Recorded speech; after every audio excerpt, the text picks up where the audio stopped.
26/11 മുംബൈ ഭീകരാക്രമണ കേസിന്റെ മുഖ്യ സൂത്രധാരനും US നാടുകടത്തപ്പെട്ട വ്യക്തിയുമാണ് തഹാവൂർ ഹുസൈൻ റാണ. ഇയാളെ അമേരിക്കയിൽ നിന്നും എത്തിച്ച ശേഷം പാർപ്പിച്ചിരിക്കുന്നത് ഡൽഹിയിലെ ദേശീയ അന്വേഷണ ഏജൻസി ആസ്ഥാനത്തിന്റെ താഴത്തെ നിലയിലെ പ്രത്യേക സെല്ലിലാണ്.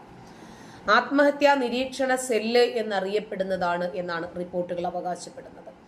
64-കാരനായ റാണയെ ലോധി റോഡിലെ സൗകര്യത്തിനുള്ളിൽ 24 മണിക്കൂറും മനുഷ്യ നിരീക്ഷണത്തിലും CCTV നിരീക്ഷണത്തിലും ആണ് എന്ന് വൃത്തങ്ങളെ ഉദ്ധരിച്ച് റിപ്പോർട്ടിൽ പറയുന്നു. ലോധി റോഡ് കേന്ദ്രം കർശന സുരക്ഷാ വലയത്തിലാണ്. സ്വയം ഉപദ്രവിക്കാതിരിക്കാൻ താഴത്തെ നിലയിൽ 14 അടി നീളവും 14 അടി വീതിയുമുള്ള സെല്ലിലാണ് റാണയെ സൂക്ഷിച്ചിരിക്കുന്നത്. ഒരു സേഫ്റ്റി ടിപ്പ് പേന മാത്രമാണ് ഈ സെല്ലിൽ ആകെ അനുവദിക്കപ്പെട്ടിട്ടുള്ളത്. പാകിസ്ഥാൻ കനേഡിയൻ പൗരനെ വ്യാഴാഴ്ച ഇന്ത്യൻ അധികാരികൾക്ക് കൈമാറി. പ്രത്യേക കോടതിയിൽ ഹാജരാക്കി 18 ദിവസത്തെ NIA കസ്റ്റഡിയിൽ വിട്ടു. ISI ബന്ധത്തെക്കുറിച്ചും ഡൽഹി, ഗോവ, പുഷ്കർ തുടങ്ങിയ സ്ഥലങ്ങളിലെ സ്ലീപ്പർ സെല്ലുകൾ സജീവമാക്കാൻ സഹായിച്ചതായി സംശയിക്കപ്പെടുന്ന ഡേവിഡ് കോൾമാൻ ഹെഡ്ലിയുമായിട്ടുള്ള ബന്ധത്തെക്കുറിച്ചും വെള്ളിയാഴ്ച ഉദ്യോഗസ്ഥർ അദ്ദേഹത്തെ ചോദ്യം ചെയ്യാൻ തുടങ്ങിയിട്ടുണ്ട്. അതേസമയം തഹാവൂർ ഹുസൈൻ റാണയുടെ കൈമാറ്റം ഇന്ത്യയിൽ ഒരു രാഷ്ട്രീയ വിവാദത്തിന് തുടക്കമിട്ടിട്ടുണ്ട്. നരേന്ദ്രമോദി സർക്കാരിനെതിരെ കോൺഗ്രസ് ആഞ്ഞടിച്ചു. മുൻ കേന്ദ്രമന്ത്രി P. ചിദംബരം പറഞ്ഞു, ഈ സംഭവ വികാസത്തിന്റെ ക്രെഡിറ്റ് ഏറ്റെടുക്കാൻ മോദി സർക്കാർ തിടുക്കം കാട്ടുന്നുണ്ടെങ്കിലും സത്യം അവരുടെ തന്ത്രങ്ങളിൽ നിന്നും വളരെ അകലെയാണ് എന്ന് പറഞ്ഞു. ഈ കൈമാറ്റം ഏതെങ്കിലും മഹത്തായ നിലപാടിന്റെ ഫലമല്ല. നയതന്ത്രം, നിയമപരിപാലനം, അന്താരാഷ്ട്ര സഹകരണം എന്നിവയിലൂടെ നിരന്തരം നടന്ന പ്രക്രിയകളിൽ ഇന്ത്യക്ക് എന്ത് നേടാൻ കഴിയുമെന്നതിന്റെ തെളിവ് കൂടിയാണ് എന്ന് ചിദംബരം വ്യക്തമാക്കി. UPA കാലഘട്ടത്തിൽ സ്ഥാപിച്ച അടിത്തറയിലൂടെയാണ് ഈ പുരോഗതി ഉണ്ടായത്. US-ഉമായി അടുത്ത ഏകോപനത്തോടുകൂടി UPA സർക്കാർ ആരംഭിച്ച 1.5 പതിറ്റാണ്ട് കാലത്തെ കഠിനമായ നയതന്ത്ര, നിയമ, രഹസ്യാന്വേഷണ ശ്രമങ്ങളുടെ പരിസമാപ്തിയാണ് ഇത് എന്ന് ചിദംബരം അഭിപ്രായപ്പെട്ടു. പാകിസ്ഥാൻ വംശജനാണ് ഇയാൾ. കനേഡിയൻ പൗരനാണ് ഇയാൾ. ഇന്ത്യയിലെത്തിയതോടുകൂടി പാകിസ്ഥാനെതിരെ ഇന്ത്യ സൈനിക നീക്കം നടത്തുമോ എന്ന ആശങ്കയിലാണ് നിലവിൽ പാക് ഭരണകൂടം. ഇന്ത്യയുടെ മനസ്സിലേറ്റ ആഴത്തിലുള്ള മുറിവുണക്കാനും പാക് അധീന കാശ്മീർ പിടിച്ചെടുക്കാനും ഈ അവസരം ഇന്ത്യ ഉപയോഗിച്ചാലും അത്ഭുതപ്പെടേണ്ടതില്ല എന്നാണ് നയതന്ത്ര വിദഗ്ധർ ചൂണ്ടിക്കാണിക്കുന്നത്. പുതിയ ലോകക്രമത്തിൽ ഇന്ത്യയുമായി ലോകരാജ്യങ്ങൾക്കുള്ള അടുത്ത ബന്ധവും ഇന്ത്യ അത്തരമൊരു നീക്കം നടത്തിയാൽ ഗുണകരമായി മാറ്റാൻ കഴിയും എന്ന നിഗമനമാണ് ഇപ്പോൾ എത്തുന്നത്. അമേരിക്ക, റഷ്യ, ഫ്രാൻസ് തുടങ്ങിയ വൻ ശക്തികളുമായും അറബ് രാജ്യങ്ങളുമായും മുൻകാലങ്ങളെക്കാൾ അടുത്ത ബന്ധമാണ് ഇന്ത്യക്കുള്ളത്. അമേരിക്കയുമായിട്ടുള്ള ഇന്ത്യയുടെ അടുത്ത ബന്ധമാണ് തഹാവൂർ റാണയെ വിട്ടു നൽകാൻ പ്രസിഡന്റ് ഡൊണാൾഡ് ട്രംപിനെ പ്രേരിപ്പിച്ചിരിക്കുന്നത്. ഇതോടെ അമേരിക്കയിൽ നിന്നുകൊണ്ട് ഇന്ത്യ വിരുദ്ധ നീക്കം നടത്തുന്ന സിഖ് വിഘടനവാദികളും വലിയ ഭയപ്പാടിലാണ് ഇപ്പോഴുള്ളത്. ഇവരെയും ഇന്ത്യക്ക് കൈമാറുമെന്ന അഭ്യൂഹം ശക്തമാണ്. ഇന്ത്യൻ പ്രധാനമന്ത്രി നരേന്ദ്രമോദിയുടെ നയതന്ത്ര നീക്കത്തിന്റെ വിജയമാണിത് എന്ന് അംഗീകരിക്കാൻ ഒരുപക്ഷെ കോൺഗ്രസിന് സാധിച്ചിട്ടില്ലെങ്കിലും രാജ്യത്തുള്ള മുഴുവൻ ആളുകൾക്കും സാധിക്കുന്നുണ്ട്. വിദേശ രാജ്യങ്ങളുടെ നേതാക്കന്മാർക്കും സാധിക്കുന്നുണ്ട്. അമേരിക്കൻ ജയിലിൽ നിന്നും തഹാവൂർ ഹുസൈൻ റാണയെ വ്യോമസേനയുടെ പ്രത്യേക വിമാനത്തിൽ ഇന്ത്യയിൽ എത്തിച്ച സംഭവത്തെ ദേശീയ മാധ്യമങ്ങൾ ഉൾപ്പെടെ വിലയിരുത്തുന്നത് ഭീകരവാദ കേസിൽ 2009 ചിക്കാഗോയിൽ അറസ്റ്റിലായ റാണ അമേരിക്കയിലെ ലോസ് ആഞ്ചലസ് ജയിലിലായിരുന്നു ഉണ്ടായിരുന്നത്. നരേന്ദ്രമോദിയുടെ വിജയമാണിത്.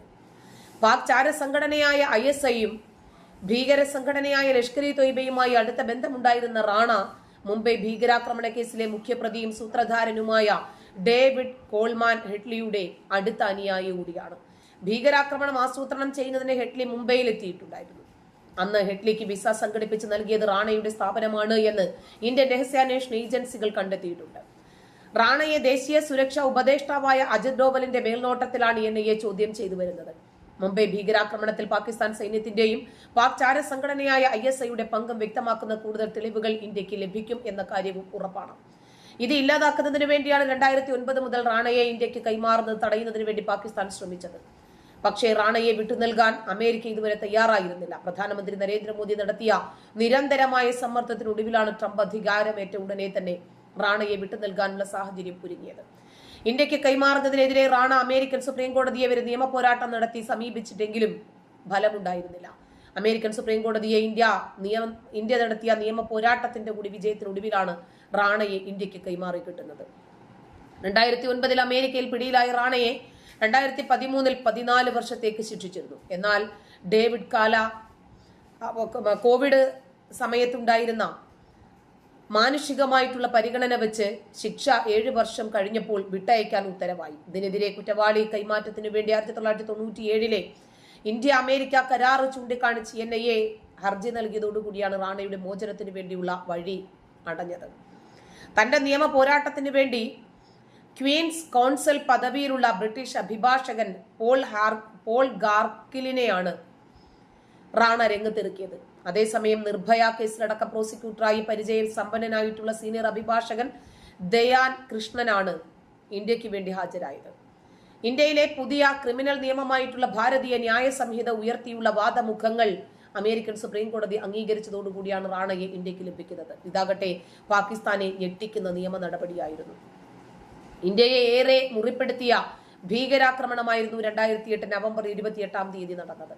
ബോട്ടിലെത്തിയ 10 ലഷ്കർ-ഇ തൊയ്ബ ഭീകരർ Mumbai Chhatrapati Shivaji terminals, railway station, Taj Oberoi ഹോട്ടലുകൾ, നരിമാൻ ഹൌസ് തുടങ്ങിയ 8ഓളം സ്ഥലങ്ങളിലാണ് ഒരേ സമയം ആക്രമണം നടത്തിയത്. ഭീകരാക്രമണത്തിൽ 166 ജീവനുകളാണ് നഷ്ടപ്പെട്ടത്. 360 സംതിങ് പേർക്കാണ് പരിക്കേറ്റത്. ഈ ഭീകരാക്രമണത്തെ അസാമാന്യമായ ധൈര്യത്തോടു കൂടിയാണ് ഇന്ത്യ നേരിട്ടത്. ഭീകരാക്രമണം നേരിടുന്നതിനിടയിൽ മഹാരാഷ്ട്ര ഭീകരവിരുദ്ധ സേനാ തലവൻ ഹേമന്ത് കർക്കറെ അടക്കം മുംബൈ പോലീസിലെയും ദേശീയ സുരക്ഷാ സേനയിലെയും 14 പേരുടെ ജീവനാണെന്ന് നഷ്ടപ്പെട്ടത്. 60 മണിക്കൂർ നീണ്ട പോരാട്ടത്തിനൊടുവിൽ 10 ഭീകരരിൽ 9 പേരെ വധിക്കാനും ഒരാളെ ജീവനോടെ പിടിക്കാനും മഹാരാഷ്ട്ര പോലീസിനും NSG കമാൻഡോ സംഘത്തിനും സാധിച്ചു. പിടിയിലായ അജ്മൽ കസബിനെ വിചാരണ നടത്തി തൂക്കിലേറ്റുകയും ചെയ്തു. അജ്മൽ കസബിൽ നിന്നാണ് ഭീകരാക്രമണത്തിലെ പാകിസ്ഥാന്റെ പങ്കിനെ കുറിച്ചിട്ടുള്ള തെളിവുകൾ ഇന്ത്യക്ക് ലഭിക്കുന്നത്. ഇനി തഹാവൂർ ഹുസൈൻ റാണയെ NIA ചോദ്യം ചെയ്യുന്നതിന് പൂർത്തിയായാൽ പാകിസ്ഥാനെ നിഷേധിക്കാൻ സാധിക്കാത്ത തെളിവുകളാകും ലഭിക്കാൻ പോകുന്നത്. ഇന്ത്യയും പാകിസ്ഥാനും തമ്മിലുള്ള ബന്ധം കൂടുതൽ വഷളാകുമെന്നതും വ്യക്തമാണ്. 2016 സെപ്റ്റംബർ 18 ഉറി ഭീകരാക്രമണ കേസിന് മറുപടിയായി സെപ്റ്റംബർ 28 പാകിസ്ഥാന്റെ മണ്ണിൽ കയറി ഭീകരവാദ പരിശീലന കേന്ദ്രങ്ങൾ തകർത്തിട്ടാണ് ഇന്ത്യയുടെ മിന്നലാക്രമണത്തിന് ശേഷം നടക്കുന്ന വലിയ ഒരു ആക്രമണമായിട്ട് ഇത് മാറുമോ എന്നതാണ് പാകിസ്ഥാന്റെ ചങ്കിടിപ്പിക്കുന്ന ഒരു കാര്യം. പാക് സൈന്യത്തിന്റെ സംരക്ഷണത്തിലായിരിക്കുന്ന തീവ്രവാദ കേന്ദ്രങ്ങളാണ് ഇന്ത്യൻ സേനയുടെ പ്രത്യേക കമാൻഡോ സംഘം ആക്രമിച്ച് തകർത്തതെങ്കിൽ പുതിയ സാഹചര്യത്തിൽ ഇന്ത്യ എന്തിനും തയ്യാറായേക്കും. പാക് അധീന കാശ്മീരിൽ 3 കിലോമീറ്റർ കടന്നു കയറി മുമ്പ് ഇന്ത്യ നടത്തിയ തിരിച്ചടിയിൽ 100 കണക്കിന് ഭീകരരെ തിരിച്ചറിയുകയും അവരെയൊക്കെ വകവരുത്തുകയും ചെയ്തിട്ടുണ്ട്. ഈ ഓപ്പറേഷൻ പൂർത്തിയാക്കി ഒരു പോറല് പോലും ഏൽക്കാതെയാണ് ഇന്ത്യൻ കമാൻഡോ സംഘം ഇന്ത്യയിലേക്ക് മടങ്ങിയെത്തിയത്. ഉറി ഭീകരാക്രമണത്തിന് ഇന്ത്യ നൽകിയ ഈ തിരിച്ചടിയിൽ പാകിസ്ഥാൻ മാത്രമല്ല അവരോടൊപ്പം നിലയുറപ്പിച്ചിരുന്ന ചൈന പോലും പകച്ചുപോയി. ഇന്ത്യയുടെ മിന്നലാക്രമണത്തെ ചൈന ഉൾപ്പെടെയുള്ള ഒരു രാജ്യവും തള്ളിപ്പറഞ്ഞില്ല എന്നതും ശ്രദ്ധേയമാണ്. മറ്റ് രാജ്യങ്ങളിൽ മിന്നലാക്രമണം നടത്താൻ ശേഷിയുള്ള അമേരിക്ക, ഇസ്രായേൽ, റഷ്യ ഈ 3 രാജ്യങ്ങളുടെ പട്ടികയിലേക്കാണ് ഇതോടുകൂടി ഇന്ത്യയും ചാടിക്കയറിയത്. ഉറി ഭീകരാക്രമണത്തിന് തിരിച്ചടിയായി സർജിക്കൽ സ്ട്രൈക്ക് നടത്തിയ നരേന്ദ്രമോദി പ്രധാനമന്ത്രിയായി തുടരുമ്പോൾ മുംബൈ ഭീകരാക്രമണത്തിന് പകരമായി എന്ത് സൈനിക നടപടി ഉണ്ടാകുമെന്ന ആശങ്കയിലാണ് പാകിസ്ഥാൻ. അമേരിക്കയുമായി ഇടഞ്ഞു നിൽക്കുമ്പോഴും ഇന്ത്യയുമായി കൂടുതൽ സൗഹൃദം ആഗ്രഹിക്കുകയും ചെയ്യുന്ന ചൈനയ്ക്ക് പോലും ഇന്ത്യ ഒരു സൈനിക നടപടിക്ക് തുനിഞ്ഞാൽ നിസ്സഹായരായി നോക്കി നിൽക്കേണ്ടി വരും. തന്നെയുമല്ല, പാകിസ്ഥാനിലെ ബലൂചിസ്ഥാന്റെ സ്വാതന്ത്ര്യവും ബംഗ്ലാദേശിന്റെ പാകിസ്ഥാന്റെ ഇടപെടലിൽ അറുതി വരുത്തേണ്ടതിന്റെയും ഇന്ത്യയെ സംബന്ധിച്ച് ഏറെ ആഗ്രഹിക്കുന്ന കാര്യം തന്നെയാണ്. അതുകൊണ്ട് തന്നെ ഇപ്പോഴത്തെ അനുകൂല സാഹചര്യം ഇന്ത്യ പ്രയോജനപ്പെടുത്തുമെന്ന കാര്യവും ഉറപ്പാണ്. ഏത് രൂപത്തിലായിരിക്കും എന്നത് മാത്രമാണ് ഇനിയും കണ്ടറിയേണ്ടത്. നന്ദി.